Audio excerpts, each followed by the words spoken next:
एक आदमी अपने घर के बेसमेंट में सफाई कर रहा था। फिर वो किसी को वहां लाकर जमीन पर रख देता है। तभी जाल में कैद लड़की एमा कहती है, तुम कितने निर्दोष लोगों को मारोगे।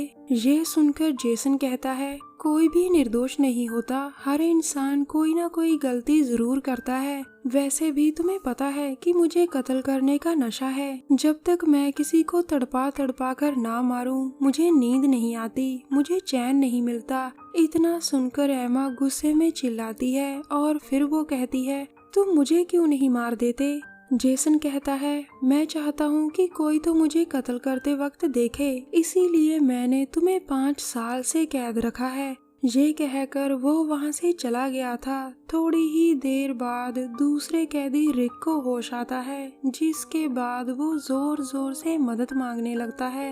एमा कहती है, चिल्लाना बंद करो, यहाँ कोई मदद करने नहीं आएगा। फिर वो कहती है, डरो मत, वो तुम्हें जल्द ही तड़पा तड़पा कर मार देगा। ये सुनकर रिक बुरी तरह से डर गया था। अगले दिन जेसन फिर वहां आता है और अपने कैदियों को ध्यान से देखता है। अब वो रिक से पूछता है, तुम्हारी लाश को दफन करूं या नदी में फेंक दूं। उसकी बातों से रिक पूरा डर गया था, जबकि जेसन वहां से चला जाता है। अगले दिन जेसन फिर वहां आता है और आकर एमा को खाना देता है। फिर वो कहता है, उठो रिक, जागने का समय हो गया। ये देखो, मैं तुम्हारे लिए टीवी लेकर आया हूँ। इसमें तुम कुछ मौतें देखोगे। जो मौत तुम्हें पसंद हो मैं तुम्हें वही दूंगा। टीवी में ऐसी ऐसी मौतें थी जिन्हें देखकर रिक की रूह कांप गई थी। लेकिन एमा के लिए ये कोई नई बात नहीं थी। वो मौत चुनने में रिक को कई बार सलाह भी देती है। थोड़ी ही देर बाद जेसन फिर आता है और पूछता है, तुम कौन सी मौत चाहते हो। लेकिन रिक कुछ नहीं बोलता, जिसके बाद जेसन उसे बेहोश कर देता है। अब जेसन अपनी पसंद का काम करने के लिए पूरा तैयार था। वो कहता है, तुमने तो कोई मौत पसंद नहीं की, इसीलिए मैं अब अपनी मर्जी करूँगा। मैंने तुम्हें जो दवा दी है उसके कारण तुम कुछ समय के लिए हिल नहीं सकते।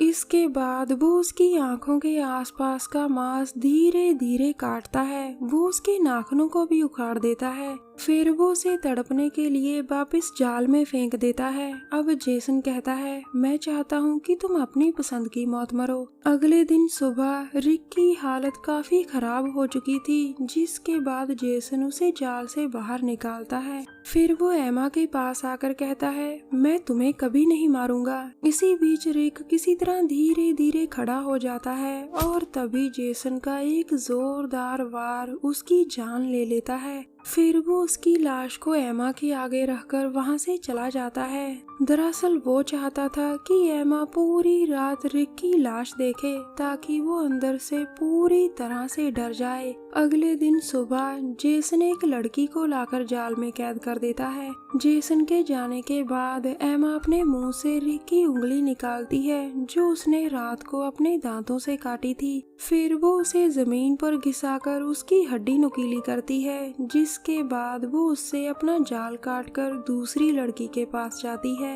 अब एमा कहती है, मुझे माफ करना, वो दरिंदा तुम्हें बहुत बुरी मौत मारेगा, इसीलिए मैं तुम्हें आसान मौत दे रही हूँ। इस घर का बेसमेंट नर्क है। लड़की के मरने के बाद वो उसके कपड़े खुद पहन लेती है और अपने कपड़े उसे पहना देती है।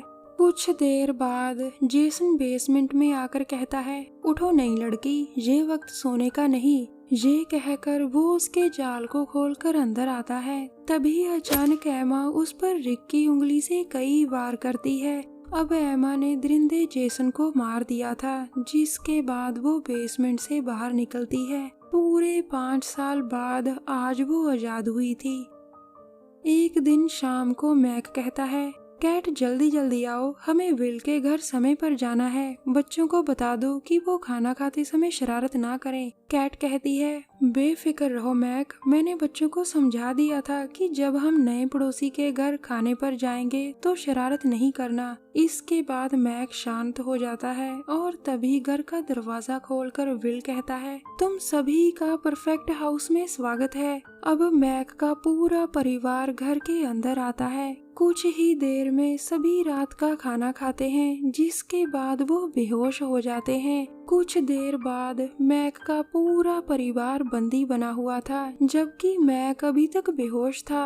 विल ने जरूर खाने में कुछ तो मिलाया था, जिस वजह से ये पूरा परिवार बेहोश था। अब विल कैट की बहन लैरी को पकड़कर बाथरूम में लाता है, जहां वो उसका एक हाथ हथकड़ी में जकड़ देता है। इसके बाद वो मैक, कैट और उनके बच्चों को तड़पा तड़पा कर मार देता है। मैक को तो उसने बीच में से काट दिया था। उधर लैरी आजाद होने की काफी कोशिश कर रही थी और इतने में उसके हाथ एक कैंची लग जाती है। वो उसे उठाकर अपने पास छुपा लेती है ताकि सही वक्त आने पर इसका इस्तेमाल कर सके। अब विल जैसे ही उसके पास आता है तो वो उस पर वार करती है, लेकिन विल भी कम नहीं था। वो उस पर लगातार कई वार कर उसे अधमरी कर देता है। फिर वो बाथटब में पानी चलाकर उसमें कोई नमकीन पाउडर मिलाता है। इसके बाद वो जख्मी लैरी को उठाकर नमकीन पानी में फेंकता है, जिस कारण लैरी मछली की तरह तड़प गई थी। आखिर में वो सिरफिरा उसे भी जान से मार देता है। सच में परफेक्ट हाउस में रहने वाले दरिंदे होते हैं।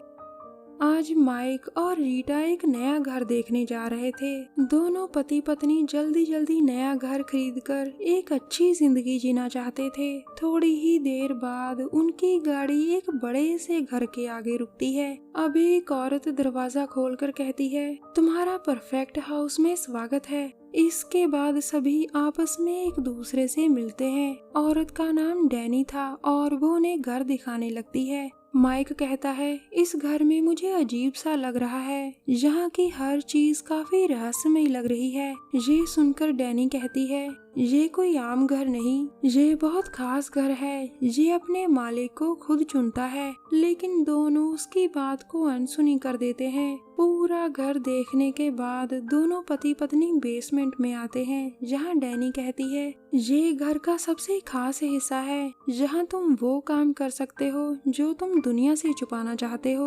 तभी माइक एक जगह को देखकर कहता है, ऐसा लगता है कि यहाँ कभी कोई बॉक्स या कोई जाल रखा होगा। अब माइक को कौन बताए कि यहाँ तो जेसन के कैदी होते थे, जिन्हें वो तड़पा तड़पा कर मारता था। अब डैनी कहती है, अगर तुम लोगों ने इस घर को खरीदा तो तुम्हें डरने की जरूरत नहीं। ये घर हमेशा अपने मालिक का ख्याल रखता है। तभी माइक के हाथ से अपने आप खून बहने लगता है, जिसके बाद रीटा उसे वहाँ से ले जाती है। दरअसल परफेक्ट हाउस नहीं चाहता था कि माइक यहाँ रहे, इसलिए उसने ये सब किया था। परफेक्ट हाउस एक श्रापित घर था। जो भी इसे खरीदता था, ये घर उसे कातिल बना देता था, बिल्कुल विल और जेसन की तरह। हमारी वीडियो देखने के लिए धन्यवाद। प्लीज हमारे चैनल को जरूर सब्सक्राइब करें। मिलते हैं अगली वीडियो में, तब तक के लिए नमस्कार।